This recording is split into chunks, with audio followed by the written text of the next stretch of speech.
Buongiorno e ben ritrovati con il TG Flash di Neo Sicilia, di eseguiti i titoli più importanti della mattina. Condannata a 16 anni di carcere per omicidio volontario, la 74enne che a gennaio 2024 a Palermo ha strangolato con un cavo elettrico la figlia Maria Cirafici. Lo hanno stabilito i giudici della Corte d'Assise del capoluogo. Restiamo a Palermo, dove un incendio nella notte ha distrutto un attico, mettendo in pericolo una famiglia di 5 persone, tra cui 3 bambini, tutti trasportati in ospedale con sintomi di intossicazione da fumo. Emessi 3 DASPO nei confronti di altrettanti tifosi del Niscemi Calcio. Il primo è stato sorpreso mentre accendeva fumogeni sugli spalti, mentre gli altri 2, nel corso dei controlli di sicurezza all'ingresso dello stadio, sono stati trovati in possesso di coltelli a serramanico.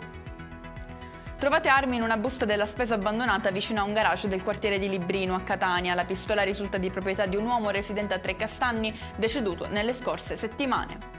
La foce del fiume Irminio, situata nel territorio di Scicli, in provincia di Ragusa, sarà oggetto di un'operazione di bonifica per rimuovere l'accumulo di rifiuti in plastica. L'iniziativa, promossa dall'autorità di bacino della Presidenza della Regione, prevede un finanziamento di 95.000 euro e una collaborazione diretta con il Comune. E con questo è tutto, prossimo appuntamento più tardi alle 19:30. Grazie per averci seguito, buon proseguimento di giornata.